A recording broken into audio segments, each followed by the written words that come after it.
Sebelum tidur, dengarkan cerita ini dulu yuk. Aku paham, Silian dipaksa melakukan pernikahan yang tidak dia inginkan. Dan aku yakin dia tidak bahagia kan itu. Tapi bukan berarti aku membencinya karena dia suamiku. Aku berhati-hati dalam berbicara pada Lisi yang mungkin akan bertemu Silian dan akan mengadu padanya. Kamu sungguh dewasa dan manis, Nona Edith. Oh Lisi, kamu sangat baik dan gaunmu sangat cantik hari ini. Tidak, kamu yang membuat gaun itu terlihat cantik. Wow, bisakah dia secantik ini? Kuharap aku bisa menggigit pipi cabi itu dan mengunyahnya.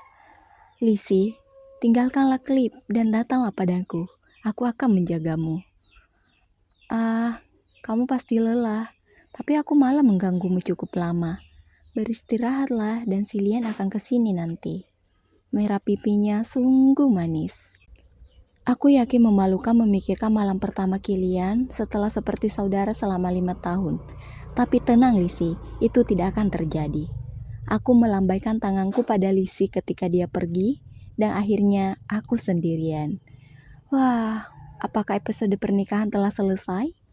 Sambil menjatuhkan diri ke tempat tidur, aku menghela napas dan melepaskan gaun tidur yang dipakaikan oleh pelayan dengan susah payah.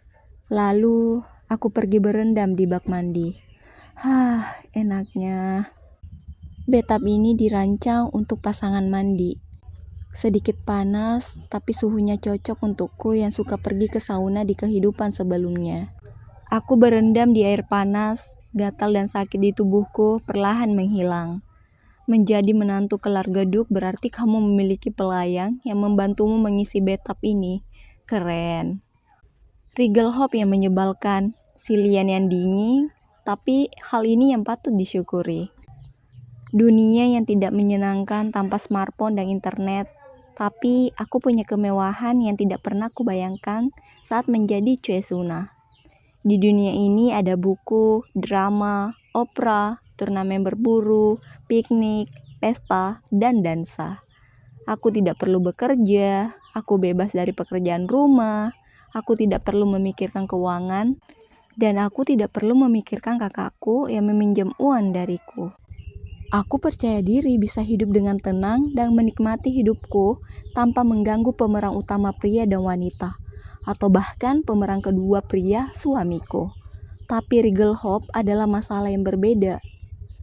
Bahkan jika aku hidup dengan tenang, Regal Hope akan tetap bertindak seperti cerita aslinya. Aku akan dituduh sebagai mata-mata keluargaku dan leherku akan dipenggal. Ini adalah pernikahan yang mencurigakan, tepatnya sebuah konspirasi. Duke Ludwig mencurigai Regal Hope bersekutu dengan Archduke Langston yang menginginkan tahta kaisar. Lalu Regal Hope menawarkan pernikahan politik ini untuk membuktikan kebaikannya kepada Duke Ludwig. Silian memang tidak mau, tapi Duke Ludwig harus memegang kendali terhadap Regal Hope. Jadi dia membujuk Silian untuk melakukan pernikahan ini. Disinilah kisah cinta memilukan Silian terhadap Lisi dimulai. Aku mencintaimu Lisi. Aku memang telah menjadi suami wanita lain, tapi separuh jiwaku masih untukmu. Aku teringat episode di mana Silian terkunci di ruangan gelap sambil menangis. Pada akhirnya, Silian tidak punya pilihan lain selain patuh terhadap keputusan ayahnya. Kebaikan keluarga jauh lebih penting. Itulah sedihnya menjadi pemeran kedua pria. Di permukaan, mungkin diperlihatkan kalau Silian sangat terobsesi terhadap Lisi, tapi nyatanya, kliplah yang lebih terobsesi. Mungkin itulah mengapa Silian dihilangkan dengan cepat di ceritanya, sebelum semuanya menjadi rumit. Oh, aku tidak tahu. Aku tidak mau tahu. Aku hanya akan beristirahat malam ini. Aku lelah. Menyingkirkan pikiran rumitku untuk besok. Sudah seminggu aku berperan sebagai Edith dan sekarang aku lelah. Rasa kantuk tidak dapat kuhindari saat aku bersantai. Lalu aku menyandarkan kepalaku di bak mandi dan tertidur. Hasilnya adalah aku tidak mendengar seorang membuka pintu dan berjalan. Kamu adalah pengantin jahat. Mandi sebelum suamimu datang. Aku terkejut terhadap suara itu dan langsung menutupi tubuhku. Siapa? Siapa? Apakah ada orang lain yang masuk ke kamar pengantin selain pengantin pria? Atau ada seseorang yang kamu tunggu? Hah? Si Lian? Alis si Lian berkerut, entah karena tersinggung Edith memanggil namanya, atau karena memang dia membenci Edith. Tapi kehadirannya membuat Edith terkejut. Aku pikir kamu tidak datang. Di cerita aslinya, terdapat bagian di mana Lizzie dan si Lian berbicara di waktu ini. Ketika Lizzie bilang padanya untuk berbuat baik pada Edith, si Lian menarik pergelangan tangannya dan mengatakan kalau dia berarti. Terlihat matanya sayu, dan si Lian ingin menciumnya sebelum Cliff datang dan mengganggunya. Akhirnya, si Lian meninggalkan Lizzie dan Cliff dan mengasingkan dirinya di ruangannya dengan meminum alkohol. Jika seperti cerita aslinya, harusnya dia tidak ada di kamar ini sekarang. Si Lian mendengus mendengar jawabanku. Ya, setidaknya kamu masih sadar, jawabnya.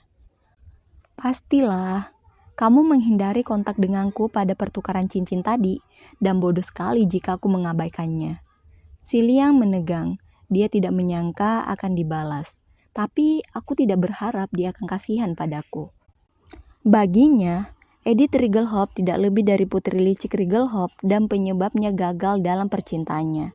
Apakah kamu mengharapkan hubungan yang penuh gairah? Seperti yang diharapkan, dia menjawab dengan jijik. Sebenarnya aku seharusnya marah juga. Tapi sekarang aku diganggu dengan kantuk dan pikiranku di mana hidupku ini tergantung oleh si Lian yang tidak boleh membenciku. Dan secara psikologi, aku seharusnya tidak marah pada wajah ini. Aku hanya mengatakan yang seharusnya, dan aku berkata kalau kamu seharusnya tidak berada di sini saat ini karena aku pikir kamu enggan bersentuhan denganku. Jadi, apakah kamu akan tidur di sini malam ini? Aku berkata lembut sebisaku, tapi entah bagaimana dia mendengarnya. Dia menatapku tidak senang, lalu pergi menjauh tanpa berkata apapun. Mengapa kamu di sini? Apakah ada perubahan dengan cerita aslinya atau tetap sama? Aku keluar dari bak mandi dan mengeringkan tubuhku. Malam ini aku akan tidur di kasur nyaman itu, tanpa rasa cemas. Si Lian, bukankah seharusnya kamu pergi ke kamar pengantinmu? Lizzie berdiri di balkon lantai 2, diterangi cahaya bulan. Tampak sama seperti saat mereka berpisah sebelumnya. Aku dari sana. Lalu, kenapa kamu kesini lagi? Aku tidak berharap apa-apa malam ini. Begitu juga dia. Sesuatu yang mengejutkan, bukan? Mata Lizzie melebar atas jawaban si Lian. Apa maksudmu? Sebenarnya beberapa waktu lalu, dia sudah di bak mandi dan tertidur. Iya? Si Lian terkekeh melihat kebingungan Lizzie. Lizzie, jangan berpikir kalau semua orang itu baik. Tapi Nona Edith adalah orang baik, dan dia sangat ramah padaku di makan malam minggu lalu. Itu karena dia takut pada ayahnya. Sudut bibirnya bergetar saat memaksa tersenyum. Tidak mungkin, dia manis padaku hari ini.